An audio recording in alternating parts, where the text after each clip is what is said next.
আসসালামু আলাইকুম সম্মানিত দর্শক, আপনারা যে যেখান থেকে আমার এই ভিডিওটি দেখতে পারতেছেন, আমি সবাইকে জানাই জাকির কৃষি খামারের পক্ষ থেকে আন্তরিক শুভেচ্ছা এবং অভিনন্দন।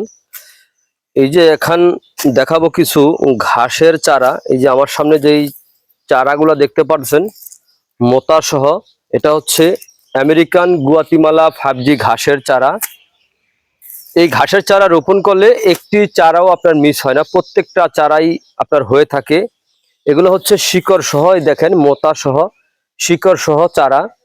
এই চারা রোপণ করলে খুব কম সময়ের মধ্যে আপনার গবাদি পশুকে এই ঘাসটা খাওয়াতে পারেন। এই ঘাসে কিন্তু আপনার পাতা হয়, প্রচুর পরিমাণে পাতা হয়। পাতাগুলো প্রায় 7-8 আঙ্গুল এরকম চড়া হয়ে থাকে, এক একটা পাতা এত বড় চড়া হয়ে থাকে। এই ঘাসের দেখা যায় এই যে শিকড় সহ যে চারাগুলো রোপণ করলে আপনার এতটুকু মাটির নিচে দিয়ে যদি আপনি রোপণ করে দেন, দেখা যায় আপনার 2 মাসের মধ্যে আপনার এটা থেকে একটি বড় একটি ঝোপা হয়ে থাকে। একটি ঝোপা থেকে আপনার প্রচুর পরিমাণে ঘাস কিন্তু হয়ে থাকে।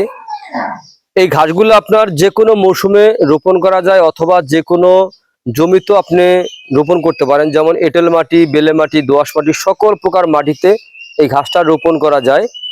এই ঘাসটা কিন্তু মূলত আমাদের বাংলাদেশে কিন্তু প্রথমও জন্মায় নাই। এই ঘাসটা মূলত প্রথমও জন্মেছে আপনার আমেরিকার একটি শহরে। সেই শহরটির নাম হচ্ছে গুয়াতিমালা শহর।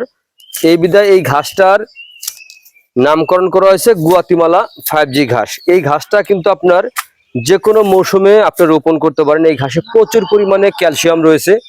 তো আপনারা যদি এই ঘাস যদি রোপণ করতে চান, তাহলে অবশ্যই আমার স্ক্রিনে দেওয়া নাম্বারে যোগাযোগ করবেন।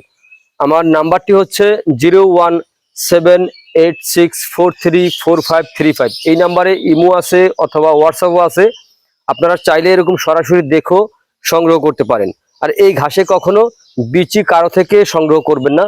হয়তো যার থেকে নেন, হয়তো এই ঘাসের এই চারা নেবেন অথবা এই ঘাসের কাটিং নেবেন, কিন্তু এই ঘাসের কারো থেকে বিচি নেবেন না, কারণ এই ঘাসে ফুল অথবা কোনো বিচি হয় না।